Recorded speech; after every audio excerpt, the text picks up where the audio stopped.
আচ্ছা মিস্টার সুফল, তোমার সাথে একটা বিষয় নিয়ে ডিসকাস করি। এক মোল্লা আমাকে নামাজের 5 ওয়াক্ত নামাজের আর কি, হ্যাঁ, বর্ণনা দিছে কোরআন থেকে সূরা বানি ইসরাইলের 78 নম্বর আয়াত থেকে। ঠিক আছে, তো আমরা এখন এই সূরা বানি ইসরাইলের 78 নম্বর আয়াতটা পড়ে দেখব। এইখানে অ্যাকচুয়ালি আমাদেরকে আল্লাহ তাআলা কি নির্দেশ দিচ্ছেন। 5 ওয়াক্ত নামাজের কথা যে উনি বয়ান করলো, তো আমরা এখানে দেখি 78 নম্বর আয়াতে কি বলতেছে। সূর্য হেলে পড়ার সময় থেকে ঘন অন্ধকার পর্যন্ত সালাত প্রতিষ্ঠা করো। ঠিক আছে, এখন সালাত কথাটা এখানে বাংলাতেও লেখছে সালাত, আরবিতেও লেখছে সালাত, যার অর্থ এখানে করা হয় নাই।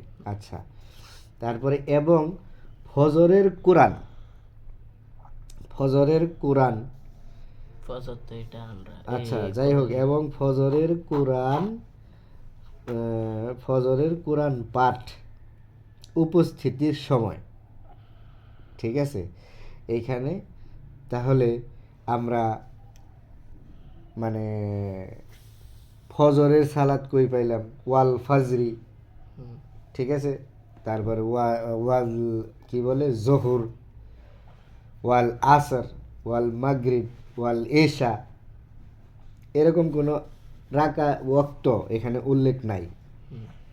ঠিক আছে, কি আছে এখানে, সূর্য হেলে পড়ার সময় থেকে রাতের ঘন অন্ধকার পর্যন্ত সালাত প্রতিষ্ঠা করো, যেই সালাতের অর্থ এখানে দেওয়া হয় নাই। আবার ফজর, জোহর, মাগরিব, এশা তাও উল্লেখ করে নাই। ঠিক আছে, কি করে নাই কিন্তু। তাহলে উনি যে আমাদেরকে বয়ান দিল যে এই 78 নম্বর আয়াতের মধ্যে এই 5 ওয়াক্ত নামাজের বর্ণনা দেওয়া আছে, কই দেওয়া আছে? আচ্ছা, আমরা একটু 77 নম্বর সূরাটা পড়ি। এখানে বলতেছে তোমার পূর্বে, 77 নম্বর আয়াত, তাই না? তোমার পূর্বে আমি যেসব রাসূল পাঠিয়েছিলাম তাদের ক্ষেত্রেও এ সুন্নাহ ছিল, তুমি আমার সুন্নাহর কোনো পরিবর্তন পাবে না। তাহলে আমরা যেইভাবে নামাজটা পড়তেছি, তার আর যে বাকি রসুল নবী ছিলেন তাদেরকেও আল্লাহ এইভাবে নামাজ পড়ার কথা ছিল। তো তাদের যারা অনুসারী আছে, যেমন মুসা, ঈসা, হারুন, নূহ, এদের যারা অনুসারী আছে, তারা কেউ কি আমাদের মতন করে নামাজ পড়ে? পড়ে না। ঠিক কিনি, ঠিক কিনা? তার মানে আমরা যেটা করতেছি নিশ্চিত এটা ভুল পথ। কারণ যদি আল্লাহ বলতেছে কি 77 নম্বর আয়াতে যে আমার সন্না শব্দের অর্থ কি, রীতিনীতি, এর কোনো পরিবর্তন পাবে না, তাই না? যদি কোরআনে থাকতো বা আগের রসুলরা করতো, তাহলে পরে আমাদের সবার নামাজের সিস্টেম একরকম হইতো।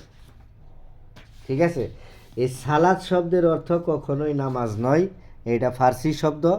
আর সালাতের বাংলা অ্যাকচুয়ালি আমার অ্যাকর্ডিং টু কোরআন মোতাবেক হচ্ছে কি, শান্তি। সালাম, সালাত একই রুট ওয়ার্ডের শব্দ।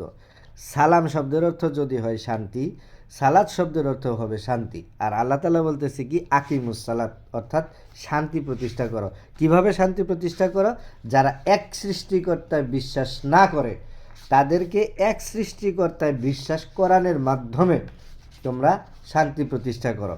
যদি সবাই এক সৃষ্টিকর্তায় বিশ্বাস করে, তাহলে কেউ সুদ খাবে না, ঘুষ খাবে না, দুর্নীতি করবে না, মিথ্যা কথা বলবে না, ওজনে কম দেবে না, ঠিক আছে, যে ফাসাদ করবে না, তাহলেই শান্তি প্রতিষ্ঠা হবে।